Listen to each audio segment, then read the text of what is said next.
I died. Oh, what? Yes, I did. And they brought me back to life. Obviously, they brought me back because I'm here. I have so many questions. I know you died. I died, yeah. So,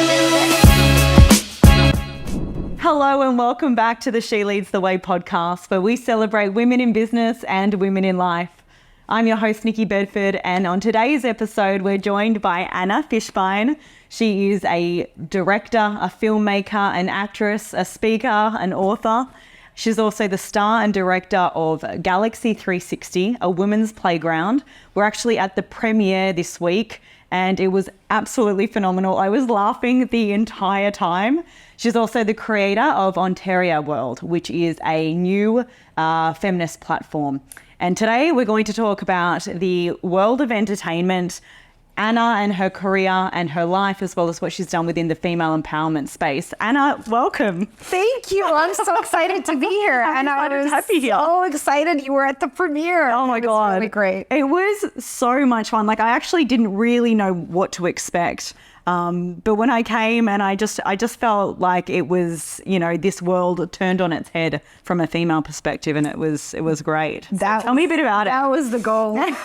Yeah, I felt like I'd been put into the washing machine, and then I came out and I thought, wow, who am I? That's so great. That's so great. I really love to hear that. So Galaxy 360, for your audiences who may not know yet. Yes. But will soon, okay, is a world that takes place in the future in 2195, where women rule the world, men dream of getting married, and it takes place during a male beauty pageant. Like, it's wild. It's beyond your wildest dreams. So it's just laughing. We're at the premiere in New York this week as well, which was such a huge success. So people everywhere. Yes, we had a huge turnout, which was amazing. And, we were all praying for that, but very gratefully and thankfully, so many people came out to celebrate with us.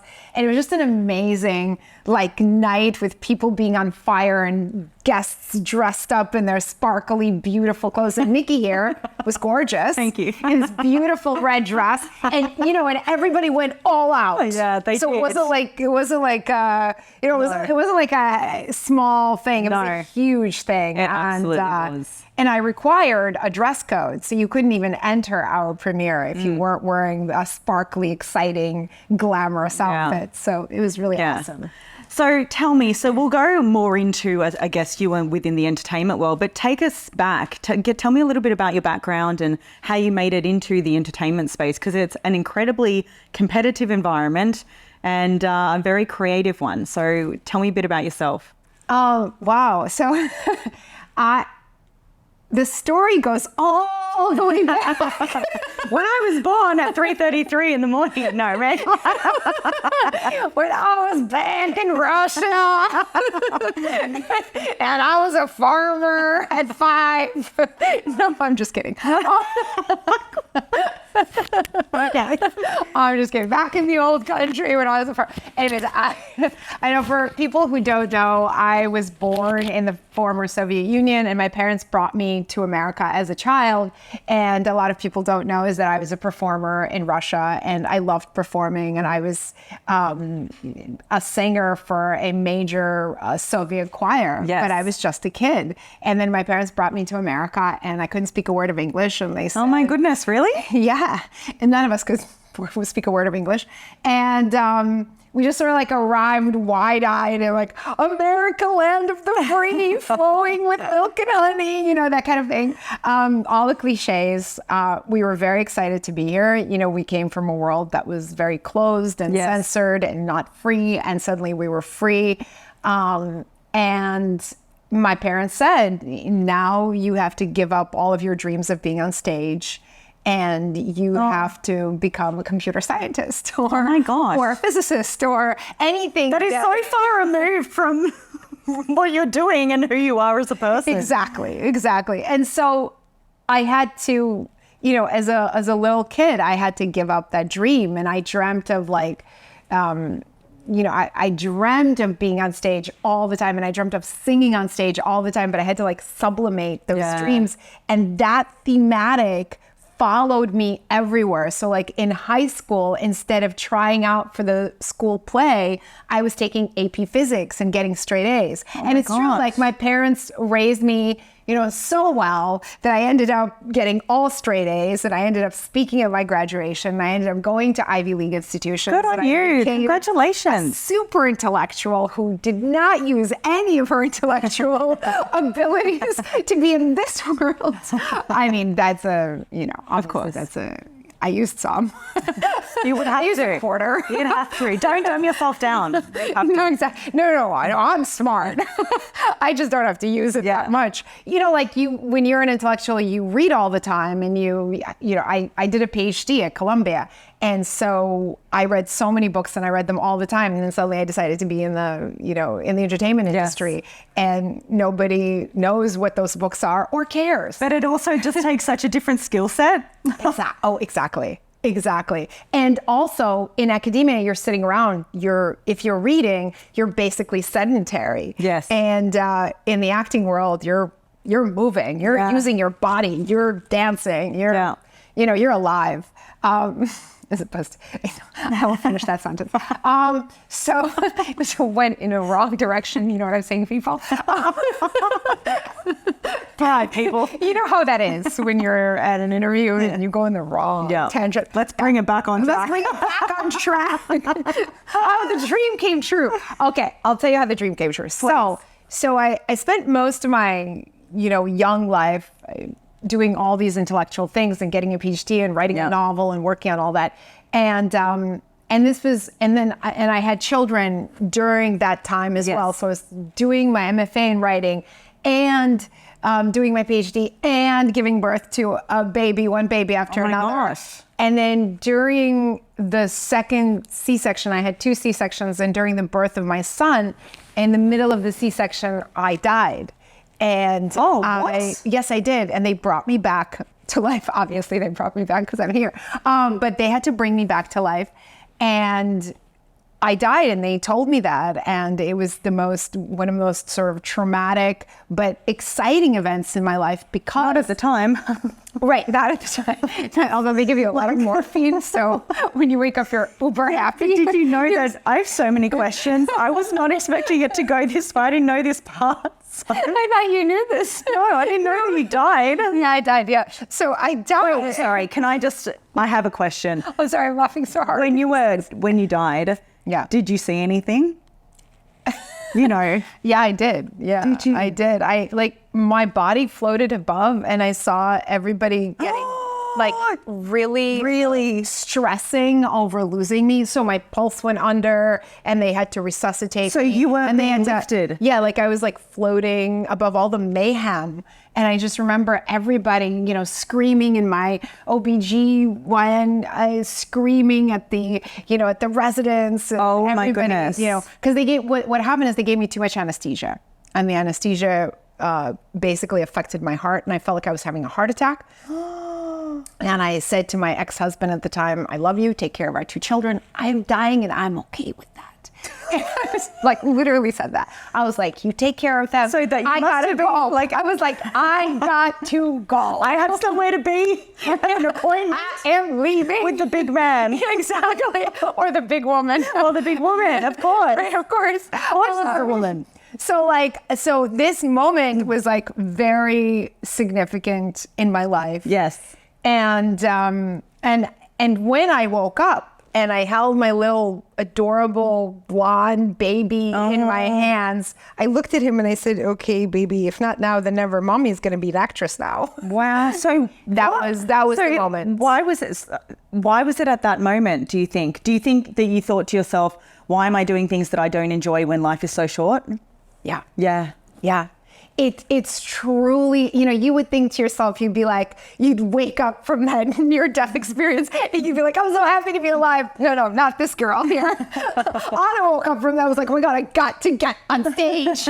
And now. Oh, I love it. And the thought that I had is, who cares if I have 2 kids and I'm overweight and I'm breastfeeding and my boobs are leaking? And who cares if I humiliate myself? And who cares if I have no training? And who cares if my brain is all intellectual and quoting, Hegel and Heidegger and Kant? And who cares about any of it? What really matters is that I've been wanting to perform since I was a little kid. Oh my gosh. And I'm going to do it. And the first, and it was really difficult to kind of transition into that. And I was writing this really super intellectual novel. And at the time, like, nobody wanted it and it was being rejected everywhere. And I was like, you know what? In America, people really love stupid stuff. Yes. So I'm going to make something stupid. And so I just wrote about my experiences as a mom and how silly they were. Yeah. And my first little collection of essays was called Conversations with My Breasts. Yes. And my second one was called Sex in Mommyville. Love it. And I called up a little cafe in New York that was considered very prestigious for writers to like read at those cafes. And I said, hi, my name is Anna Fishbeyn. I was wondering if I could have 10 minutes on your stage. I have a little essay called Conversations with My Breasts. And the guy on the other line said, with a title like that, you could have your own solo show. So are you bringing your breasts to the show? Exactly. So that's exactly what happened. He gave me a solo show at Cornelius. Stop it, really? Yes, he gave me this is when you know that it's meant to be as well, because it all just falls into place. Yes, exactly, Nikki. I mean, that was the amazing part. The amazing part is that I had a dream. I was going to continue to be an intellectual. I had this whole thought process and a map for my future. And then, I write this little essay and I call up this little cafe. Yeah. And they're like, you can have your own solo show. I was like, what? What's going on? What's going on? So I did that. It was packed with moms and they were all laughing. And at the end of the show, I had a couple of old men at my corner. Oh, God, they're like, where are the breasts? And I had like fake little nipples that I put on my shirt. I was like, I'm breastfeeding now. Oh my God. And I acted it all out. And I had no acting experience whatsoever. And then a woman in the audience came up to me and said, you're a star. And I said, what do you mean? I said, I don't know if the essay was that good. And she's like, no, I don't mean your essay. Your essay. I mean your acting.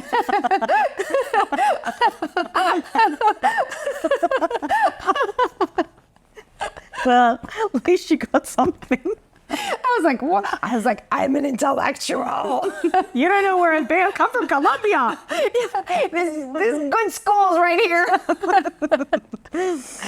So I had another essay in there called Sex in Mommyville. Yes. And my ex videotaped me performing. Yes. And we sent out that video to a bunch of theaters. And then the Flea Theater said, you could have your own solo show. Wow. And then I had a proper solo show called Sex in Mommyville.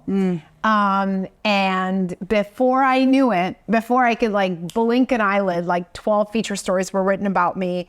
And I was suddenly like known as like an off indie thing. And people were recommending me everywhere. And like mom magazines were like, if that title doesn't sound intriguing, we don't know what does. Wow. And all these moms and dads came out to watch the show because I talked about what it's like to be married, have kids, and not have any time for sex. And I used to say sex in Mommyville is sex with a question mark. Yeah, okay. So you were just incredibly relatable, super, super, super relatable. And that's very much trending now. I mean, that's what people want to see. But you obviously started the relatable sort of movement very, very early on. Yeah, well, it's interesting because at that time, I felt radical. You just died. Give yourself a break. At that time, doing Sex in Mommyville was, kind of radical. No, I came out with it in 2010 and we ran, on and off. I got invited afterwards to perform in so many different locations, and I performed in more theaters. And then, we were planning to take it to Broadway. But every time I would perform it, every time I would talk about it, you know, I felt like the world wasn't quite ready. Yes. Like now it feels so cool and awesome when I say that. You're not even blinking an eyelid. No. And at that time, people are like, "Oh, what are you doing?" Like, what is this? Yeah, what is this? And what are you doing on stage? You know, and what kind of, but really it was just a mom talking to other moms, complaining about our lives and about the pressures that are placed on women. And it becomes the beginning that I believe is at the crux of Galaxy 360. Yes. Because in Sex and Mommyville, the husband and the wife, they fight so much and they don't get to have sex that eventually, in order to bring them together, I have the wife dress as a man and the husband dress as a woman. And that's the only way they can come together, because they empathize more with one another. Yeah. And that becomes sort of the foundation of my work. When they dressed each other, was it out of like, were they being funny? Like they were trying to put the other partner in something that was... Yes and no. The wife was being not funny. Like she was like, that's it. I'm going to be like this hardcore feminist. I've had enough of this life and I've had enough of that. But the husband was being funny. Yeah. Let me put on a princess crown. Yeah. Oh, okay. Because I would put him in a Borat outfit. The mankini, maybe. That's really funny. That's really, really funny. Yeah. Well, we'll have to do the play again. Yes. And you're going to have to be an advisor, a consultant on it. Well, You're open. I know. I'm open. I can't wait. More on that later. More on that. We're coming up with stuff right as we speak. Anyway, so tell me, Ontario World. Yes. I'd love to hear more about that. So I created Ontario. So let me just backtrack for you in the sense that, Sex and Mommyville becomes my first foray into reversing gender. Yes. Right. And then the second foray into reversing gender is Happy Hour Feminism, where it's a little web series that I make where women sit on top of a bar, literally, and men come in with problems like, their bellies are too fat and they have too many wrinkles and they're complaining about their wolf periods. And so all these women CEOs, they give these men advice. And then I came up with Galaxy 360. And then after doing all these gender reversal things, I was like, what are you waiting for, Fishbeyn? Just make a matriarchy. Yeah. Literally. Like literally create a matriarchy. And for the last year, because I've gotten into AI tools and AI animation, and I've discovered these incredible tools where I could just tell stories. Yes. And I felt this incredible urgency to discover. It's almost like I was discovering together with the process of making it. I don't even know how to explain the way that I wrote Ontario World. So Ontario World is composed of everything you could possibly want to know about Happy Hour Feminism, everything you could possibly want to know about Galaxy 360, outtakes, bloopers, funny stuff, my live performances on stage, and then this new section that is the creation of 11 planets that orbit the star Antares, that have different ecosystems and different governments and different kinds of rulers. Genuinely a new world. Genuinely a new world, almost like a metaverse. But the only thing they all have in common is that on every planet, women rule. And I envision what that would feel like, what it looks like, what it feels like to just wake up and be in power. So you're not even thinking about it. Yeah. And so I created like planets that specialize in telepathy, planets that specialize in birthing. And these women that I created, they're like these empowered queens. Yes. And they give advice to Earth females, and they give confidence advice to Earth females, which is how I've been sort of teaching some of my workshops through that concept of Ontario World. So how do people use it? They just go, they can watch it. Okay. And then they can also join some of my workshops. Yes. And so once they enter the membership world and they watch, let's say, a couple of those videos, and then we are having, like I recently taught a sex confidence and empowerment workshop for women. we could talk about some of those animations and what they felt like, what it felt. So one of the log lines of Ontario World is imagine a world where confidence is not a skill set, it's your birthright. Yeah. Right? So what would that be like where you're not fighting to be confident? You're not asking anyone's permission. You're just owning it. And what would it feel like for a woman to be in power and not have to justify that power, not have to say, hey, you know what, you should have more women in power. I mean, the hell with that. Yeah. Why are we even saying that? You know, we should be able to have power and have power because power is shared equally. Absolutely. Right? Instead of us constantly, you know, there are all these statistics that are out there that say things like, you know, when women are in charge, this company does better, which is why we should have more women in C-suite. And I'm saying do away with all that. Do away with the apologizing, with the justifying, with the stats. You know, we are equally born into this world. There's 51% of us. We should always, since the beginning of time, we should always have had power. Yeah, of course. We shouldn't be second guessing it either. We should just be a part of it. Exactly. And we should be creating a world, basically repainting the world we're in, that welcomes us, that is created for us, that understands our periods and our hormones, that accepts it, that doesn't shy away from our bodies and our evolution, and you know, and everything that we as beings go through, because we are the creators of the human race. So I want to ask you on confidence, because naturally it's just such a big topic, especially for women who don't feel very confident. What advice would you give women who are listening to this right now and thinking, that's exactly what I want to feel. I want to feel confident, but I'm lacking in that department? I would say, because I'm an actress and because I'm a performer, and because I spend so much time in the theater, I always say start with the body, right? So the body, like we can even do it now, right? Yeah. So we could sit either like this, or like this, or like this, or we can like kind of rise out of our body. And before you decide mentally who you are, what you feel, and don't overthink this. Yes. Don't ever overthink, just feel it. And the first thing you want to feel is you want to feel confidence in your belly and in your stomach. You got to forget and stop judging the stomach and understand that the stomach is the source of all of your power. Yes. And from that stomach, you sit up straight. You sit up as if you're ruling. So let me change my seating. Exactly. So it's this couch that's really limiting me. I know, right?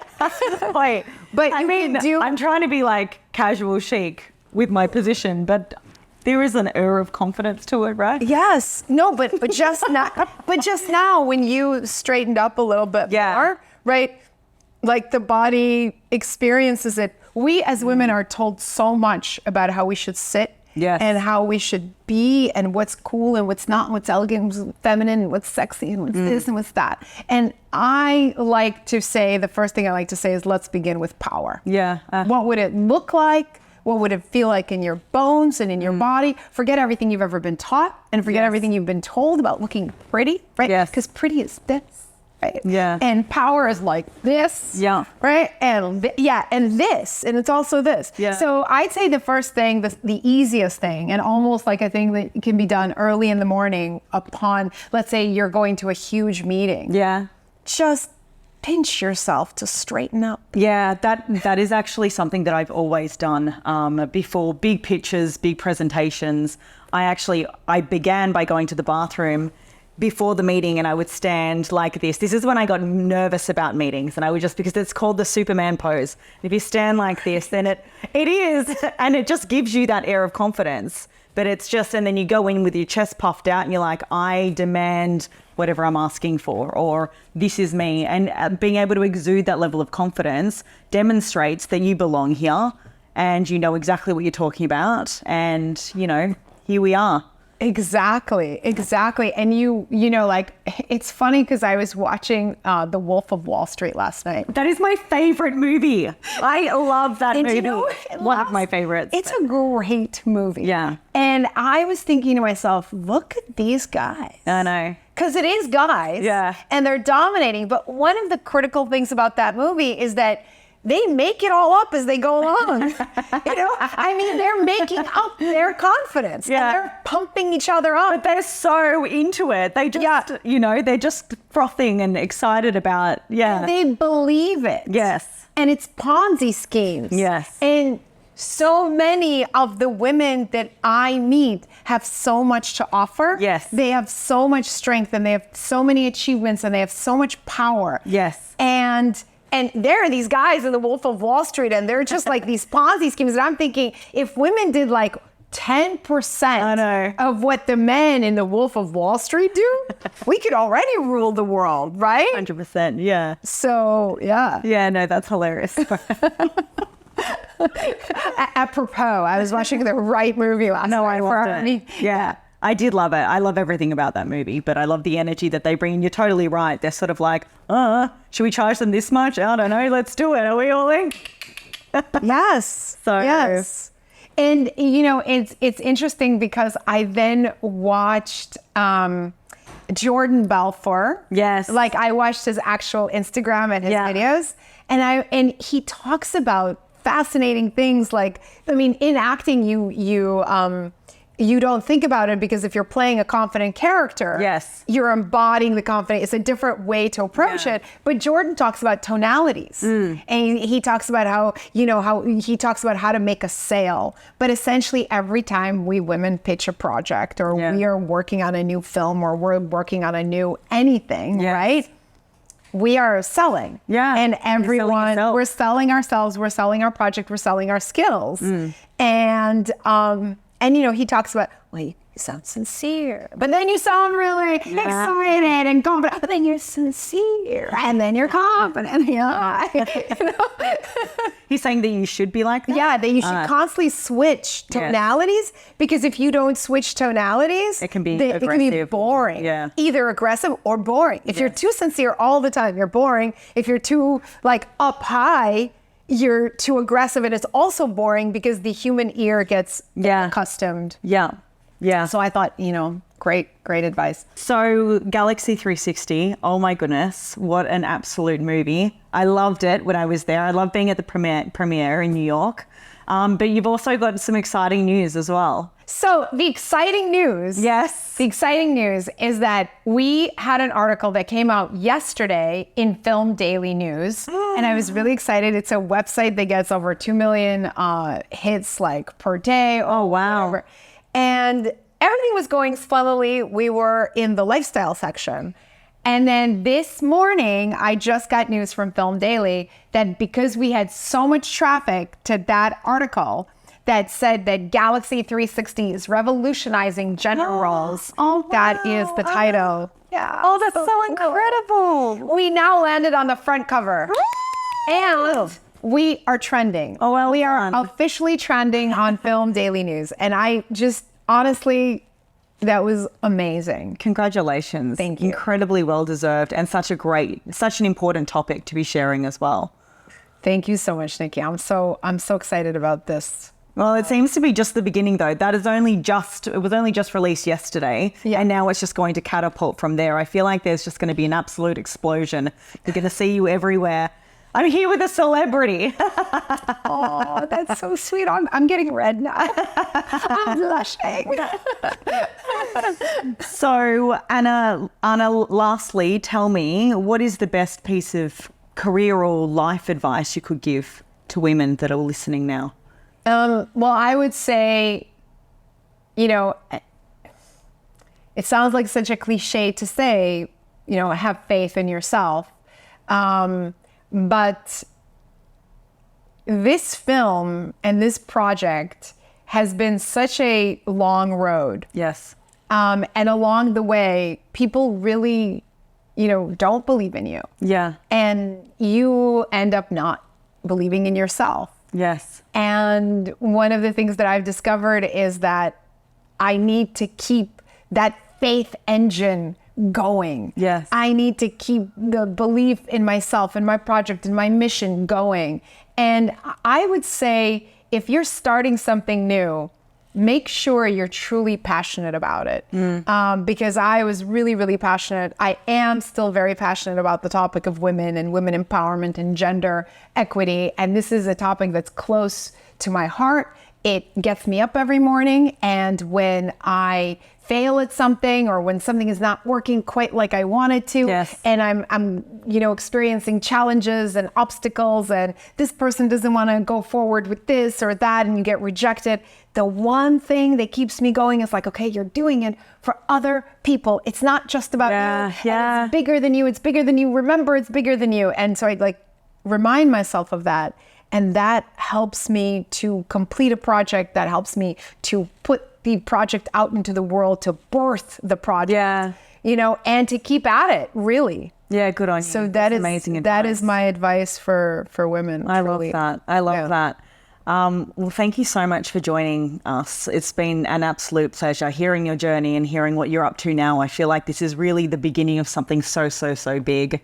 And I'm excited to watch. I'm excited to potentially be a part of it. We're actually going to film after this. It's going to be separate, so you'll find it on She Leads the Way Instagram.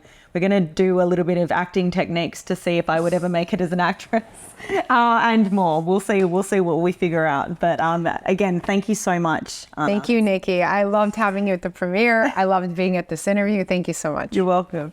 We're here with Anna Fishbeyn. I'm your host, Nikki Bedford, and we'll see you next time. Bye. Bye.